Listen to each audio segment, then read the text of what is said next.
Selamat datang di podcast perdana UKM Kajian Ilmiah Stike PPNI Jawa Barat. Berkarakter, berpikir kritis, berkualitas. Di mana di sini kita akan menjadi teman kecil dari sebuah perbincangan hangat tentang kehidupan dunia yang begitu luas. Kali ini teman-teman akan mendapatkan leadership dari tokoh inspiratif yang akan menjadi suplemen bagi hati dan pikiran. Podcast ini akan dapat memberikan lebih banyak lagi perspektif-perspektif baru di bidang kepemimpinan yang mungkin selama ini teman-teman belum mengetahuinya. Setiap orang mempunyai dorongan nurani untuk terus tumbuh dan berkembang dari waktu ke waktu, terus memperbaiki semua kekurangan, menantang lagi kegagalan untuk memenuhi itikat menjadi seorang pemenang. Dunia ini terus berubah, tidak ada yang abadi. Nilai-nilai kehidupan pun memerlukan revisi seiring dengan bertambahnya kedewasaan.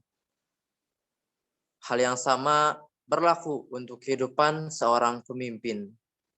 Ada yang telah dicapai di masa lalu belum cukup memenuhi hasrat berkembangnya zaman.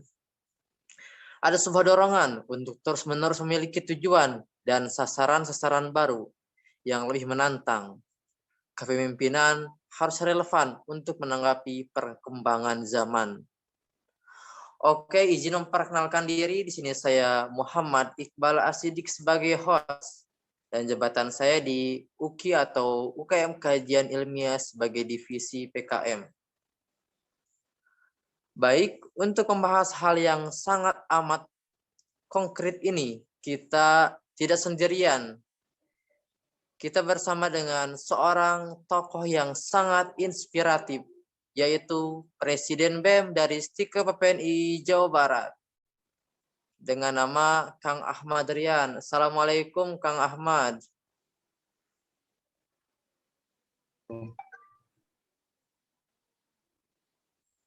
Kang Ahmad, selamat malam. Ya, malam. Baik Kang Ahmad, luar biasa Kang Ahmad, terima kasih di tengah-tengah jadwal yang cukup padat. Tadi saya sempat ikut bergabung walaupun tidak tamat. Kang Ahmad juga menghadiri dan mungkin koordinator juga dalam seminar ISQ. Baik Kang Ahmad, mungkin di sini kita akan berbincang-bincang dan kita pun sudah memiliki beberapa pertanyaan. Tema kita malam hari ini yakni tentang Journey to Become a Leader versi dari Kang Ahmad. Oke, Kang Ahmad sudah siap? Insya Allah siap. Ya, Kang Ahmad, mungkin mohon dimaklumi ya jika ada kekurangan karena kita juga ini perdana, jadi pastinya masih perlu banyak bimbingan.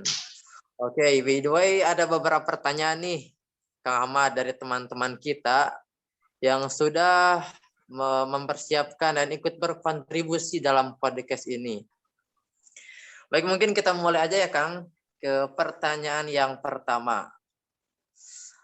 Baik, di Indonesia banyak pemimpin yang tak mampu memberikan inspirasi, kata-kata maupun tindakannya justru mematikan semangat maupun harapan orang-orang yang ikut bekerja berjuang bersama pemimpinnya. Gimana nih tanggapan Kang Ahmad tentang sebuah kalimat tersebut? Ya, baik nih teman-teman ya. Sebelumnya mungkin saya buka dulu ya dengan mungkin kalau dibilang saya pemimpin atau ya seorang leader yang inspiratif, enggak juga ya teman-teman ya. Karena apa? Mungkin saya bisa termasuk golongan yang dikatakan tadi atau yang dipertanyakan tadi gitu. Ya, kalau berbicara pemimpin yang inspiratif ya teman-teman, kita dilihat dulu dari segala aspek ya. Bukan berarti dengan satu aspek. Maksud dari beberapa aspek itu mungkin apa yang dikatakan tadi atau yang ditanyakan tadi itu mengenai inspiratif itu dengan beberapa aspek gitu. Jadi kelebihan seseorang itu, pemimpin atau seseorang itu mempunyai inspiratif masing-masing gitu ya. Namun kadang-kalanya ya kita yang menjadi apa ya kebilang orang yang cuma bisa menilai sebelah mata ya kan, cuma bisa melihat kok dia kayak gitu, tapi kita nggak melihat sisi yang baiknya. Ya, saya pernah dengar seperti ini teman-teman. Mungkin ini perkataan dari ya kalau dibilang ya guru saya sendiri gitu. Kita jangan melihat keadaan itu dari negatifnya. Ayo kita manfaatkan sebuah apa yang menjadi sebuah keberuntungan buat kita. Nah, kalau kita melihat dengan kepemimpinan atau leadership yang ada di apa yang ada di mungkin di dunia atau di Indonesia khususnya ya, kebanyakan yang dibilang ya sudah masuk pemimpin mempunyai kekuasaan ya, ketika udah mempunyai kekuasaan mungkin banyak larinya kepada kebilang ya koruptor dan sebagainya ya, sehingga dikatakan mungkin tidak inspiratif gitu. Teman-teman ya, yang saya selalu ingat itu seperti ini, apa ya, kita berdoa bukan minta tentang kepintaran ya. Kalau kita berdoa tentang kepintaran sampai kapanpun teman-teman ya, banyak pemimpin khususnya di Indonesia yang larinya ke penjara itu karena kepintarannya. Yang selalu saya ingin, apa yang selalu saya berdoa bukan ingin kepintaran teman-teman, tapi di mana saya menjadi orang yang bermanfaat dengan kemampuan yang saya punya, dengan diberkahi dengan segala apapun yang Allah berikan kepada saya. Mungkin itu yang menjadi apa yang menjadi sebuah tembakan inspiratif, bukan inspiratif, yang menjadi motivasi saya sampai sekarang gitu ya. Kalau untuk berbicara inspiratif, saya bukan orang yang yang inspiratif buat teman-teman ya, karena kalau inspiratif itu teman-teman ya, kembali lagi ke teman-teman memandangnya seperti apa gitu ya. Bukan berarti apa ya, kalau saya sendiri saya berpikir untuk saya pribadi saya belum inspiratif teman-teman. Apa sih yang membuat kata-kata saya buat teman-teman ikut? Belum juga kan. Kalau misalkan banyak orang-orang yang misalkan saya katakan seperti ini banyak yang ikut, mungkin itu kebilang inspiratif. Tapi kalau untuk saya pribadi, saya belum menjadi inspiratif. Kalau untuk melihat kepemimpinan yang ada di Indonesia ya, atau di dunia ini ya teman-teman, semuanya itu termasuk leadership, namun mereka itu punya inspiratif masing-masing gimana terhadap atau gimana kita memandang ya orang-orang tersebut, itu inspiratifnya di sebelah mana gitu. Mungkin itu sih kalau saya untuk memahami pertanyaan yang tadi gitu ya, mungkin seperti itu Kang Iqbal. Kang Ahmad. Kang Ahmad luar biasa ya, sangat tawadu sekali orangnya. Saya setuju dengan tadi statement Kang Ahmad. Jadi kita jangan berdoa minta kepintaran, tapi berdoa kita supaya menjadi manusia terbaik. Sebagaimana hadis Rasul, khairun nas anfa'uhum linnas, sebaik-baiknya manusia adalah yang bermanfaat bagi sesamanya. Oke, Kang Ahmad. Kalau Kang Ahmad sendiri yang dijadikan tokoh inspiratif itu siapa yang menjadi acuan seorang menjadi leadership? Nah, gini teman-teman, kalau untuk acuan saya pribadi ya, kalau saya itu dari dulu sampai sekarang ya tentu ya yang pertama itu inspiratif yang paling masuk logika menurut saya itu ya Baginda Kanjeng Nabi Muhammad SAW. Dia udah merupakan sosok leadership yang tidak ada tandingannya.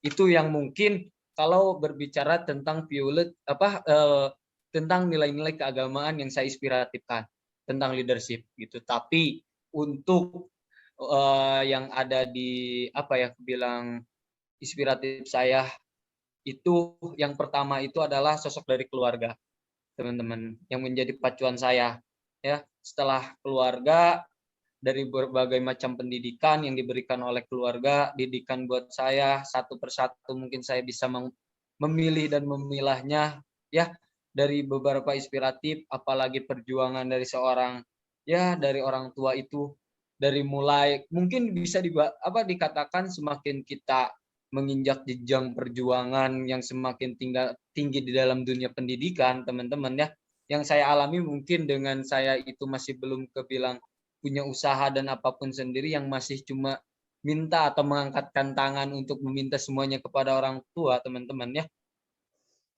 Masih menjadi tokoh inspiratif saya itu adalah orang tua yang setelah Baginda itu adalah orang tua saya ya, karena tidak sedikit kebilang semua keringat yang dijatuhkan, semua sujud lutut, doa dan apapun itu yang pernah dilakukan oleh orang tua saya, yang mungkin saya itu sering melihat secara langsung gitu kegiatan-kegiatan yang sering dilakukan orang tua. Terus yang ketiga itu yang menjadi inspiratif itu adalah kakak saya. Mungkin sebanyak apapun orang-orang yang sudah mungkin memasuki pemahaman kepada saya harus seperti ini, tapi tidak dengan apa yang sering kakak saya katakan ke saya, sehingga saya langsung punya oh saya harus seperti itu. Karena jujur, saya melihat kakak saya sendiri pun menjadi sosok pemimpin yang bisa merubah walaupun dengan segi yang berbeda. Gitu maksud kayak kenapa katakan segi yang berbeda, mungkin pendidikannya beda dengan yang lain gitu. Maksudnya beda dengan yang lain, orang lain mungkin memberikan pemahaman banyak ke saya gitu.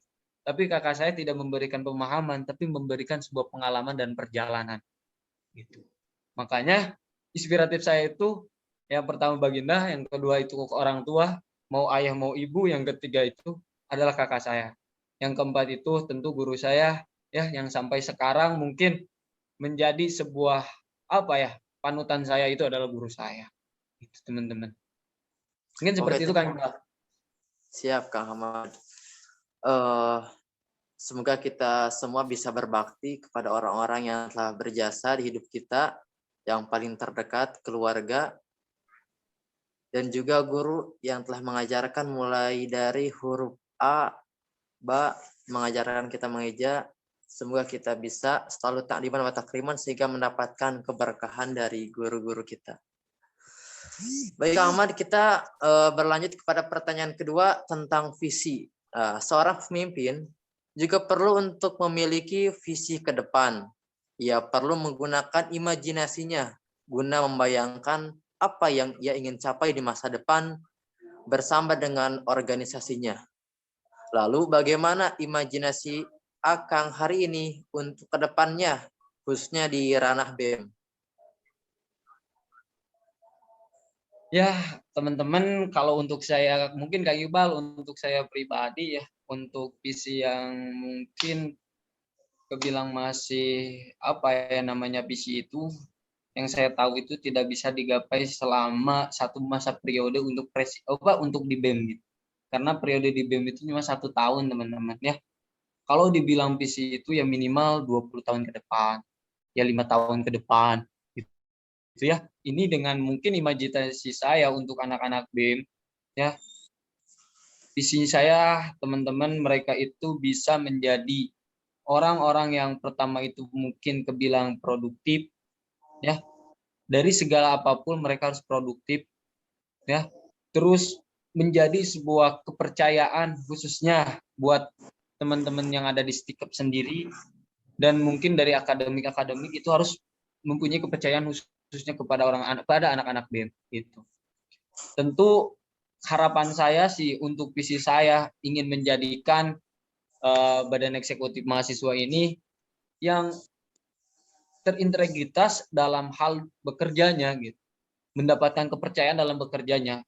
Jangan sampai semua yang kita lakukan khususnya di BEM itu tapi tidak ada kepercayaan baik dari mahasiswanya, baik dari BEM dari akademiknya, baik dari anak-anak BEM-nya sendiri gitu. Dari masing-masing kementerian itu jangan sampai tidak ada saling percaya untuk kepada teman-teman yang lainnya yang sedang melakukan pekerjaannya gitu.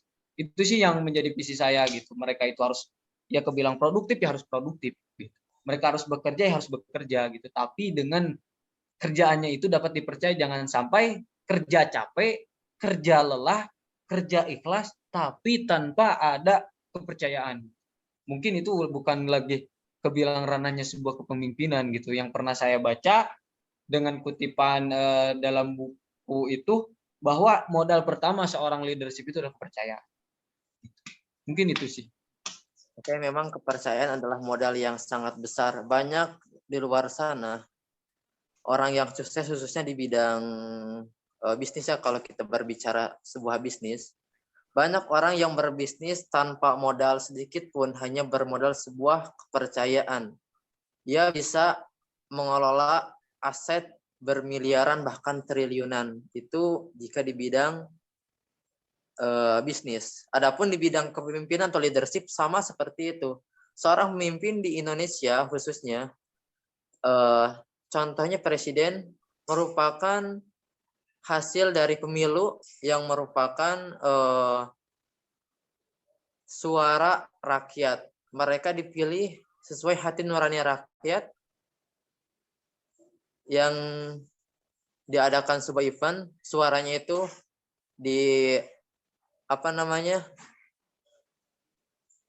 diterjemahkan dalam kertas sehingga bisa dihitung.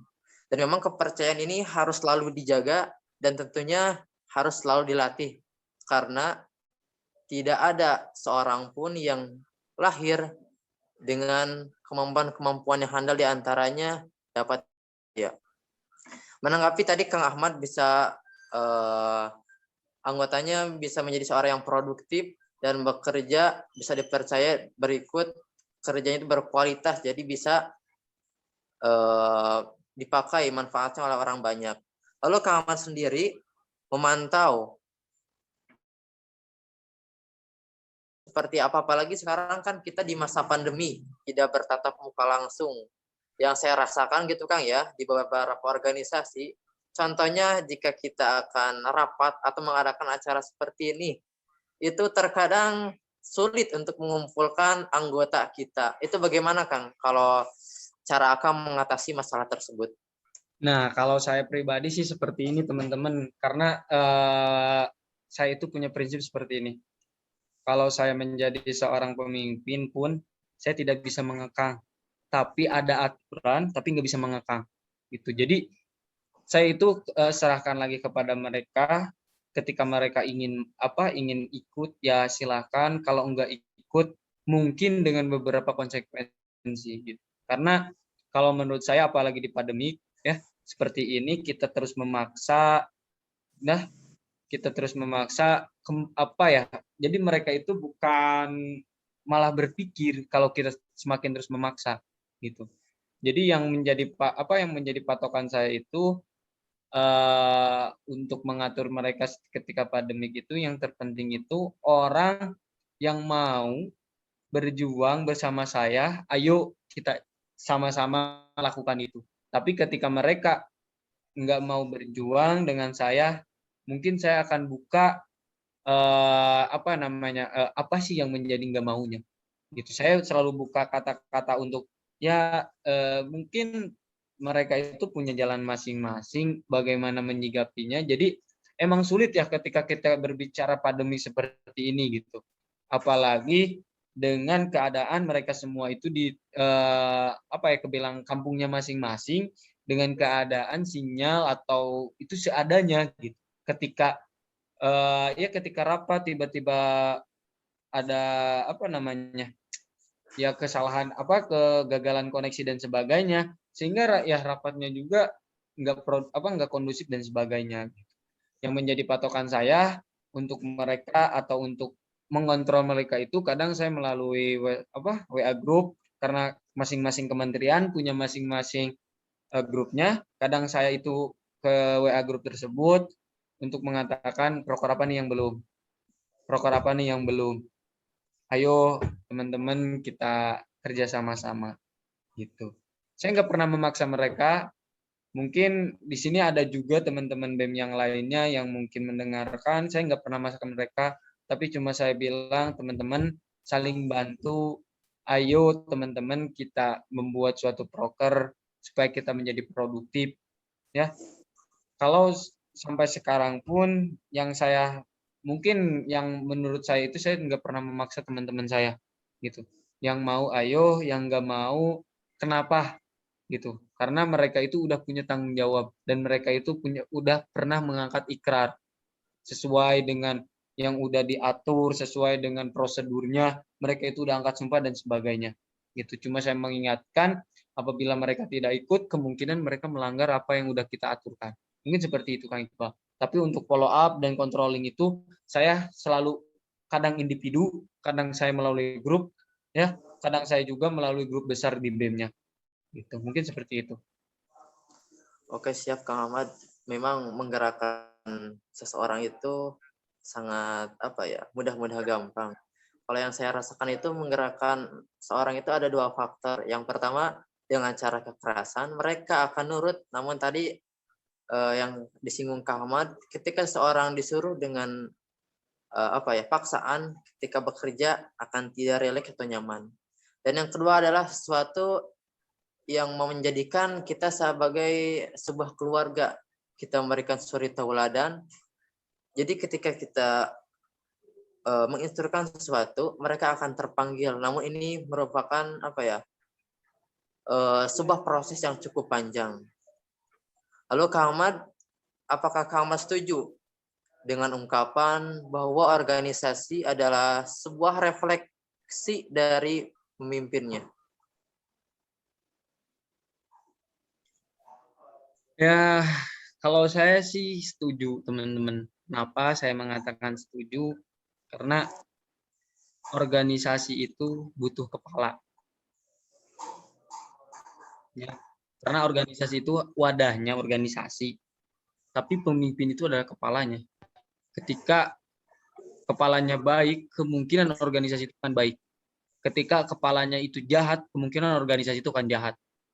Jadi menurut saya mungkin ya kebilang ya yang tadi dikatakan itu emang kalau menurut saya setuju gitu ya, karena emang organisasi itu ketika pemimpinnya zaman misalkan saya berkuasa nih, saya menggerakkan untuk organisasi dengan jalur komunis. Kalau saya sih seperti itu sih. Kalau saya emang sepakat gitu. Kalau nama kabinet Kang Ahmad sendiri itu apa ya, kalian boleh dijelaskan itu makna dari nama kabinet BEM Kang Ahmad sendiri? Nah, kalau untuk kabinet saya sekarang itu darah juang dengan filosofi yang mungkin saya tuh untuk mencetuskan darah juang itu karena yang pertama darah itu merupakan suatu hal yang penting bagi tubuh kita. Bukan hal yang penting, kemungkinan yang paling penting. Gitu. Darah itu adalah paling penting di organ tubuh kita. Gitu. Kita tanpa darah bisa apa? Karena semua oksigen apapun itu ada dalam darah. Gitu. Ya, juang itu adalah sebuah bukti atau sebuah sebuah nilai kita itu harus berjuang gitu. Jadi singkatnya seperti ini teman-teman. Kalau misalkan darah itu masih ada dalam tubuh kita, mau nggak mau perjuangan itu harus kita perjuangkan. Mungkin seperti itu sih filosofi simpelnya gitu. Karena emang saya pikir itu ya yang menjadi sebuah penting dalam tubuh kita itu adalah darah. Gitu. Karena darah itu yang mempunyai beberapa macam gitu. Maksudnya beberapa macam tuh ya mungkin bisa mengikat oksigen gitu ya. Ada sel-sel darahnya, ada nutrisi dan sebagainya di dalam darah ya sehingga kita mempunyai energi dan sebagainya gitu. Maka sumber dari pertama itu adalah darah. Maka dari itu kami ingin dari BEM-nya itu ya khusus kabinet saya mereka itu menjadi sebuah seperti darah yang bisa mengikat oksigen. Oksigennya apa? Seluruh mahasiswa, seluruh ormawa ya. Mereka itu kita ikat ya yang nantinya akan menghasilkan sebuah pergerakan. Mungkin prokor-prokor dari masing-masing ormawa ya menjadi sebuah pergerakan yang kedepannya akan menjadi pergerakan itu adalah menjadi sebuah perjuangan. Bukti nyata bahwa kita menjadi sebuah orang pejuang ketika kita sudah melaksanakan kegiatan gitu. Itu sih sebenarnya yang menjadi filosofinya. Kalau berbicara tentang perjuangan dan pergerakan, seberapa berpengaruhlah prinsip seorang pemimpin dan moto seorang pemimpin dalam pergerakannya, Kang? Mungkin kalau pergerakan itu sangat penting pemimpin untuk melakukan pertama, ya, karena mungkin saya sedikit membawa nilai-nilai yang saya anut, ya, bahwa burung itu bisa kenyang karena mau terbang, berarti bergerak dong, gitu ya. Pemimpinnya siapa di situ ya burung, gitu. Mereka burung bergerak tanpa bawa apa-apa. Yang pertama, mereka bergerak tapi pulang kenyang. Gitu. Ya. Nah, seperti itulah pengaruh seorang pemimpin bergerak itu ketika mereka bergerak, semua anggotanya harus bergerak. Ini pengaruh besar. Gitu, teman-teman. Jangan sampai ketika seorang pemimpin bergerak, anggotanya nggak bergerak, berarti itu bukan seorang pemimpin. Ya. Karena apa? Karena pemimpin itu harus mempengaruhi bawahannya. Gitu. Ya. Kalau tidak bisa mempengaruhi, berarti dia nggak ada jiwa kepemimpinan dong. Otomatis pergerakan, perjuangan, pemimpin yang harus menjadi pelopor yang pertama. Gitu. Ya. Kalau menilai kalau lihat nilai-nilai yang saya anut, ya khususnya baginda Kanjeng Nabi Muhammad SAW, beliau yang menjadi sosok perjuangan pertama yang paling depan ketika perang, bukan dari belakang. Nggak kayak sekarang ya, prajurit dulu ke depan, rajanya nanti belakangan. Enggak, baginda lalu di depannya. Ya, makanya tidak ada sedikit pun darah yang bercocoran ketika perperangan terjadi. Giginya rontok pun telah terjadi. Gitu ya. Mungkin seperti itu sih yang saya amati, bahwa pemimpin itu dalam pergerakan dan perjuangan itu peran penting. Ketika nggak ada pemimpin, maka anggota pun tidak akan menjadi sebuah pergerakan dan perjuangan. Mungkin seperti itu, Kang Iqbal. Oke. Pastinya di mana kita sedang berjuang, bergerak untuk merealisasikan sebuah proker yang sudah kita diskusikan, selalu ada hambatan dari internal atau eksternal. Kira-kira kalau dari Kang Ahmad sendiri sebagai seorang leadership, ada nggak nih yang nggak setuju dengan Kang Ahmad seperti halnya keluarga, teman, atau yang lainnya? Lalu bagaimana Kang Ahmad menanggapi atau menyelesaikan hambatan tersebut? Oke, teman-teman yang perlu ingat, mungkin Kang Iqbal, kalau saya berpikir seperti ini, satu rumah itu tidak satu kepala. Dengan beberapa kepala tidak mungkin semuanya itu sama isinya A semua, tidak mungkin. Ya. Segala keputusan yang diambil oleh seorang leader, pro kontra itu akan terjadi. Ya, tidak mungkin kata-kata dari seorang pemimpin semuanya akan pro, tidak mungkin. Pasti ada kontranya. Ya. Maka dari itu kalau saya pribadi, ya, kalau misalkan orang itu kontranya kenapa? Itu kalau saya menanggapinya, kontranya kenapa? Saya ingin menyelesaikan dengan pemahaman yang saya tahu. Apakah mereka akan berubah menjadi pro atau mereka tetap dengan kontranya? Kalau misalkan mereka tetap kontra dengan keadaan jumlahnya sedikit, ya kita lanjutkan karena pro-nya banyak. Gitu. Kalau misalkan kontranya banyak, pro-nya sedikit, saya kasih pemahaman mereka pun tak pernah memahami, atau mereka mungkin kebilang ketika mereka yang kontra-kontra itu harus seperti ini, ketika diadu argumen, yang menang kontra, ya yang pro ikut ke kontra. Gitu. Mungkin saya yang ikut mereka.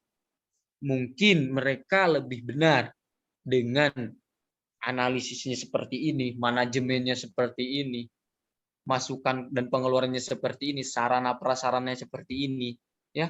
Baru mungkin saya pribadi bisa mengikuti mereka, tapi cuma ketika mereka cuma bisa berkata, berargumen tanpa adanya bukti analisisnya seperti ini, manajemennya seperti ini, saya tidak akan mudah untuk berubah. Gitu. Mungkin seperti itu Kang Iqbal. Kalau saya pribadi menanggapinya, ya kita selesaikan gitu, pro kontranya. Kalau misalkan tidak selesai, kita hitung mana yang lebih banyak. Gitu. Karena di organisasi itu yang menjalankan ya bukan satu orang. Gitu. Kalau pro kontra itu bakal terjadi. Gitu. Sekarang Kang Iqbal mungkin yang Kang Iqbal sebagai host di podcast UKIM juga kemungkinan ada yang pro dan kontra. Namun mereka tidak pernah berkata. Nah, ini yang menjadi sebuah problem yang terbesar yang mungkin saya alami ketika mereka tidak setuju dengan saya, tapi mereka tidak berkata. Ini yang mungkin menurut saya itu hambatan paling besar, teman-teman. Ya, mungkin Kang Iqbal juga akan sudah pernah mengalami hal seperti ini gitu. Ketika kita ya berargumen gini, ya tiba-tiba mereka itu nggak ngomong apa-apa, nggak pro, nggak kontra, tapi diam. Ini yang menjadi hambatan.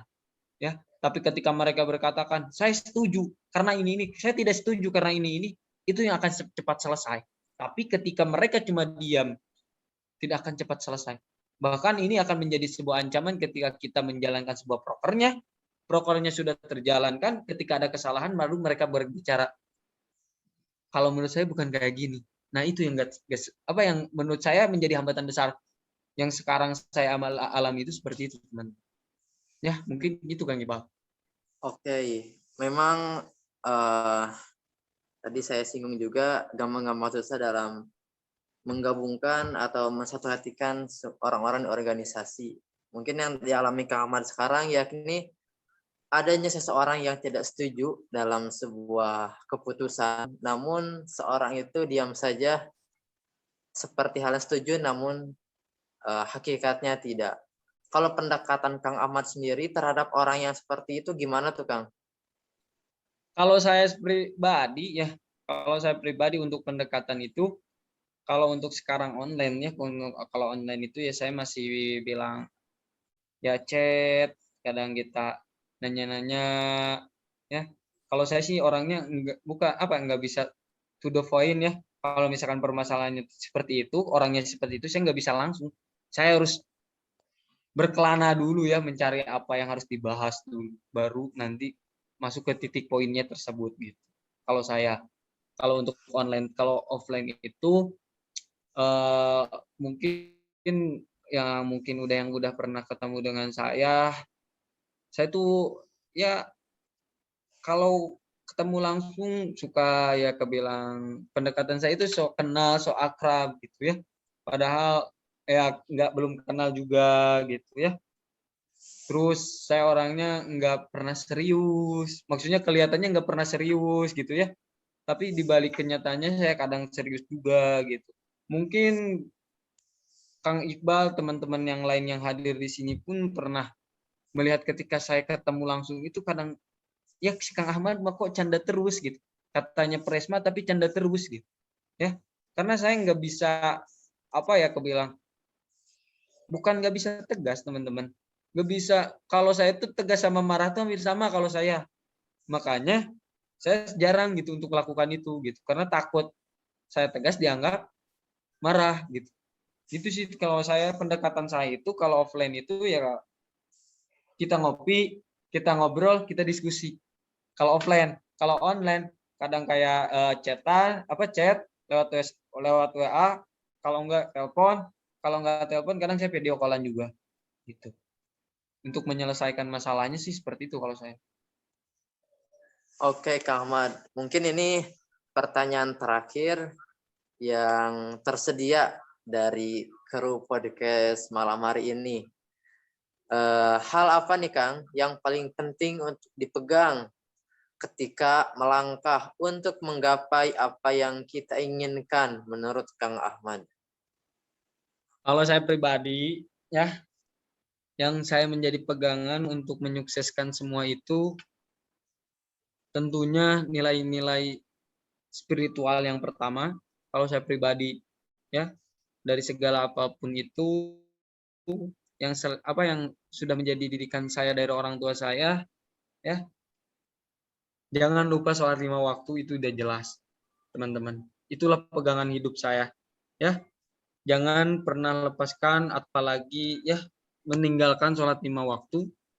Terus yang kedua, apabila sudah terjaga 5 waktunya, jangan lupa tahajud duha. Pengen sukses, banyaklah sholat duha ya gitu teman-teman. Itu sih yang menjadi pegangan kalau pegangan untuk spiritual. Kalau untuk pegangan secara secara umumnya, kalau saya sih orangnya pertama itu kita ya enjoy dengan keadaan tapi fokus gitu ya, karena emang masalah itu bakal ada teman-teman. Permasalahan itu bakal ada. Ketika kita pengen sukses, maka hadapi masalah, bukan menjauhi atau ya kebilang takut masalah gitu. Kalau sukses itu harus menimpa banyak masalah, masalahnya dibuat sebuah pengalaman, nanti pengalaman itulah yang akan menuntut teman-teman menjadi seseorang yang sukses. Mungkin itu sih yang pegangan saya. Oke, saya juga sempat mendengarkan podcastnya. Mungkin ada yang tahu, Christina Lee, seorang bisnismen wanita yang income-nya sudah dengan nominal triliunan. Dia juga sama seperti kawan memegang prinsip spiritual yang tinggi. Di antaranya yang saya tangkap, yakni berdamailah dengan diri sendiri. Apapun yang terjadi dengan diri kita harus menerimanya. Jangan sampai kita menolak apa yang sudah menjadi takdir. Karena dengan menolak apa yang terjadi dengan diri kita, maka hati kita akan semakin gundah. Lalu tak cukup sampai di situ, kita pun harus selalu bersyukur.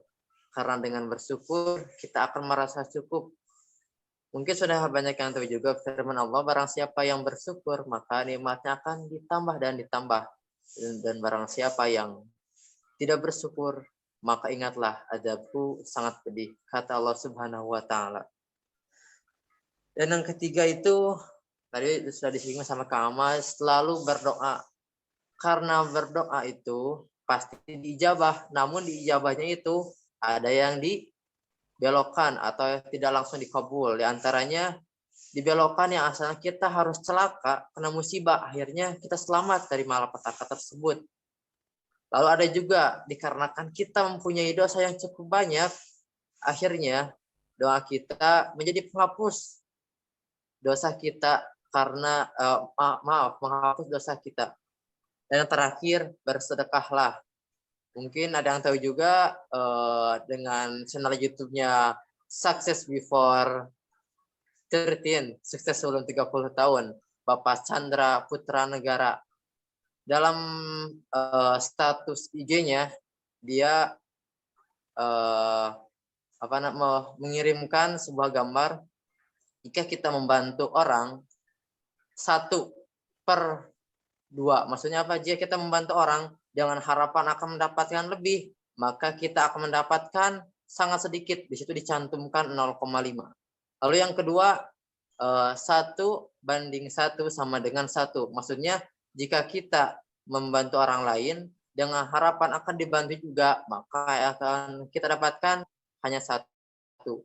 Lalu yang ketiga, 1 dibanding 0, maka jawab sama dengan tak terhingga. Apa yang dimaksud? Jika kita membantu orang lain tanpa mengharap imbalan apapun, maka apa yang kita akan dapatkan sangatlah tak terhingga. Oke, Kang Ahmad, mungkin itu yang dapat kami diskusikan pada malam hari ini. Mungkin sebelum ditutup pada kutipan atau quotes dari Kang Ahmad. Mangga Kang Ahmad. Oke, mungkin saya kasih teman-teman ya